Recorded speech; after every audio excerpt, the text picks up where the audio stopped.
Operation സിന്ദൂറിൽ നമുക്ക് ഒരുപാട് പാകപ്പിഴകൾ ഉണ്ടായിട്ടുണ്ട്. പക്ഷേ അതൊന്നും നമ്മൾ അറിഞ്ഞിട്ടില്ല.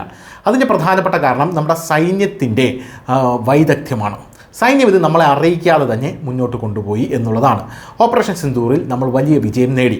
പക്ഷേ അതിനുശേഷം ഇന്ത്യ വളരെ പെട്ടെന്ന് ആ ഒരു ന്യൂനതകളൊക്കെ പരിഹരിക്കാനുള്ള ശ്രമത്തിലാണ്.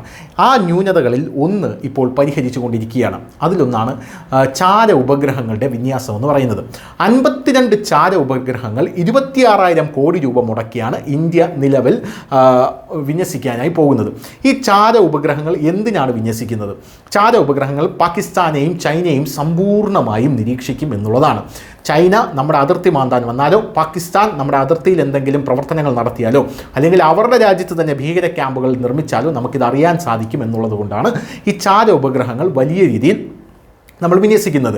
ചൈനയാണ് ഇതിൽ ഏഷ്യയിലെ കിങ് എന്ന് പറയുന്നത്. പക്ഷേ ആ ചൈനയെ കവച്ചു വയ്ക്കുന്ന പ്രവർത്തനമാണ് ഇന്ത്യ ഇപ്പോൾ നടത്താനായി പോകുന്നത്. അതൊന്നാമത്തെ കാര്യം. ഇനി രണ്ടാമത്തെ കാര്യം, ഇന്ത്യ ഈ സ്പൈ സാറ്റലൈറ്റിലൂടെ എടുക്കുന്ന ദൃശ്യങ്ങൾ അത് മറ്റുള്ള രാജ്യങ്ങൾക്ക് വിറ്റ് കാശാക്കാനുള്ള ശ്രമവും നടത്തും. അത് ഒരു ബിസിനസ്സാണ്.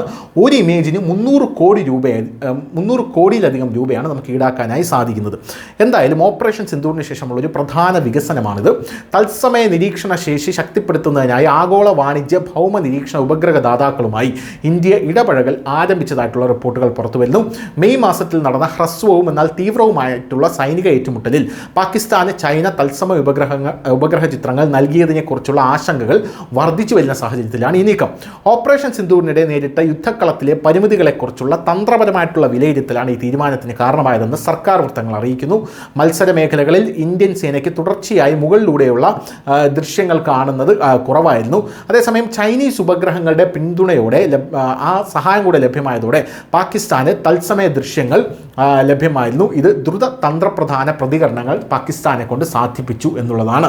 എന്തായാലും ഇന്ത്യയുടെ തദ്ദേശീയമായിട്ടുള്ള ഒരു സ്പൈ സാറ്റലൈറ്റ് ഉണ്ട്, അഥവാ ഭൗമ നിരീക്ഷണ അടിസ്ഥാന സൗകര്യങ്ങൾ പല വശങ്ങളിലും പുരോഗതി ഉണ്ടായിട്ടുണ്ടെങ്കിലും പ്രവർത്തന സമയത്ത് വ്യക്തമായി അതിന് പരിമിതികളുണ്ട് എന്ന് നമ്മുടെ സൈന്യം മനസ്സിലാക്കിയിരുന്നു. ഉദാഹരണത്തിന് കാർട്ടോസാറ്റ് 3 എന്ന് പറയുന്ന ഉപഗ്രഹം, ഈ ഉപഗ്രഹം എന്ന് പറയുന്നത് 30 സെൻറ്റിമീറ്റർ എന്ന നാമമാത്രമായ റെസല്യൂഷനോടുകൂടി മാത്രമാണ് നമുക്ക് ദൃശ്യങ്ങൾ തരുന്നത്. എന്നാൽ ആ ദൃശ്യങ്ങൾ ഒട്ടും ക്ലിയർ അല്ല. അത് നമുക്ക് പോരാ. വാഹനങ്ങൾ, പീരങ്കികൾ, അടിസ്ഥാന സൗകര്യങ്ങൾ എന്നിവ തിരിച്ചറിയാൻ പര്യാപ്തമാണിത്. എന്നിരുന്നാലും ഉയർന്ന ഇമേജിംഗ് കഴിവുകൾ ഉണ്ടായിരുന്നിട്ടും ഈ കാർട്ടോസാറ്റ് 3 ഒരു ഒറ്റപ്പെട്ട പരിക്രമ കോൺഫിഗറേഷനിലാണ് പ്രവർത്തിക്കുന്നത്. നിർദ്ദിഷ്ട ഭൂമിശാസ്ത്രപരമായിട്ടുള്ള പ്രദേശങ്ങളിൽ പ്രത്യേകിച്ച് ഒരു ദിവസം ഒന്നിലധികം ഇമേജ് പാസുകൾ നിർണായകമാകുന്ന ഡൈനാമിക് യുദ്ധമേഖലകളിൽ ഇത് പുനഃസമാഗമ ആവൃത്തിയെ നിയന്ത്രിക്കുന്നു എന്നുള്ളതാണ് ഇതിൻ്റെ ഒരു പ്രത്യേകത.